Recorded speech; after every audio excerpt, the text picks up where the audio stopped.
Welcome to my video on the negotiating process between the world's least developed countries and the United Nations Framework Convention on Climate Change, also known as the UNFCCC. Let's begin by looking at some of the information on the least developed countries in order to identify the similarities between them and therefore recognise that they all have a common purpose in the fight against climate change. This bloc consists of 49 countries in total. The population of these countries collectively is estimated to double in the next 40 years, while worldwide population will only increase by 30%. 47% of the current population live on less than $1.25 US per day. Meanwhile, the GDP growth is estimated to have decelerated to 3.3% in 2012, compared to an annual 7.3% achieved between 2001 and 2010.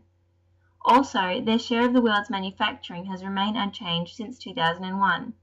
These statistics highlight the reason that these countries have needed to join together to collectively fight for changes in climate negotiations.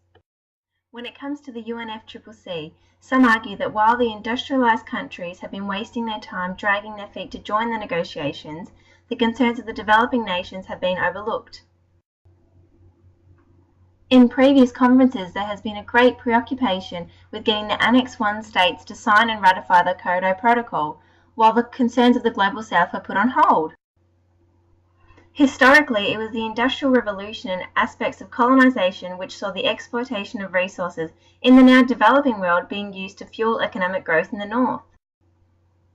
While the developed world have been reluctant to sign and ratify the Kyoto Protocol, its citizens have continued to live a consistent standard of living. Meanwhile, the citizens of the developing world have struggled with extreme weather events and the consequences of climate change. In the Journal of Climate Policy, Nayam and other authors argue through the perspective of the developing world that it is time for a North-South bargaining agreement in order to achieve fair and sustainable development worldwide. This idea relates to an important concept within the UNFCCC negotiations of common but differentiated responsibilities. As the developed world have historically exploited the resources of others, it is their responsibility to take the leading role in reducing emissions in order to allow for the least developed countries to grow their energy consumption. Therefore, they need to lift their economies and lift the country out of poverty and vulnerability to climate change. There is a direct positive correlation between per capita energy use and per capita gross domestic product. Therefore, in order to raise the living standards in the least developed countries, they need to have a right to higher levels of pollution, just as the Global North had done so for centuries without worrying about the implications for the Global South. If we were to raise the living standards of the least developed countries without the reduction of the Global North, there would be a five-fold increase in the rate of energy consumption, a statistic that our finite planet would not be able to handle. Without the cooperation of the Global North and the developed world, it would not be possible to reach a world of fair and sustainable growth. The concept of common but differentiated responsibilities leads to the adoption and implementations of different binding commitments for states which will take into account the diverse situations and therefore their ability to take part in global climate mitigation. With the cooperation of the world's highest polluters, the least developed countries hope to reach an agreement which takes into account the historical consumption of each state and their right to sustainable development for the future. There are many influences which affect global climate negotiations. At both the domestic and international level, states are required to negotiate in ways to satisfy both levels of politics. This is known as a two-level game within international negotiations. There is no direct relationship between the influences, but depending on the situation, domestic and international influences will affect one another at different times on certain topics. It is important to note that several options for influence are available. Political parties, social classes, interest groups, legislators, public opinion polls, elections, and stakeholders in corporations all have an opportunity to influence political proceedings. On this note, it is also good to consider the influences of the industrialized world where many citizens are not willing to sacrifice their standard of living in the fight against climate change.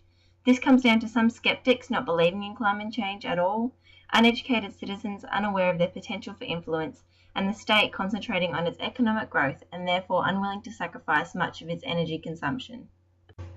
At the 4th UN Conference on the LDCs, which took place in Istanbul, the draft declaration showed that the developed world recognised that the LDCs remain marginalised in the world economy and continue to suffer from extreme poverty, inequality and structural weakness.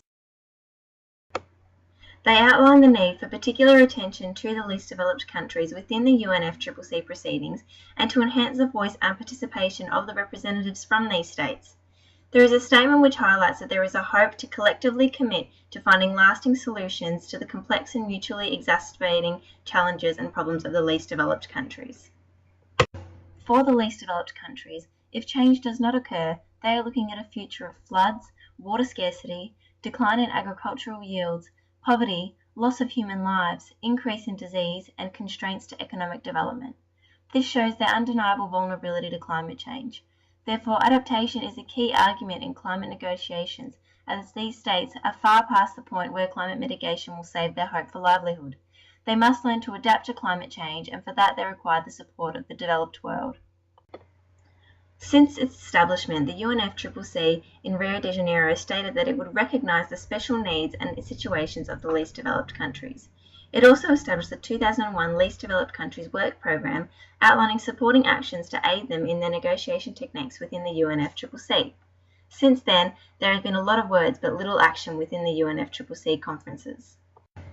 The Least Developed Countries bloc stresses the importance for real action to begin immediately, that their states cannot sit through any more procedural heavy processes that produce little results. New Least Developed Countries Chairman Prakash Mathema from Nepal states that the least developed countries will strive to ensure that they are actively engaged within the negotiations about their situation.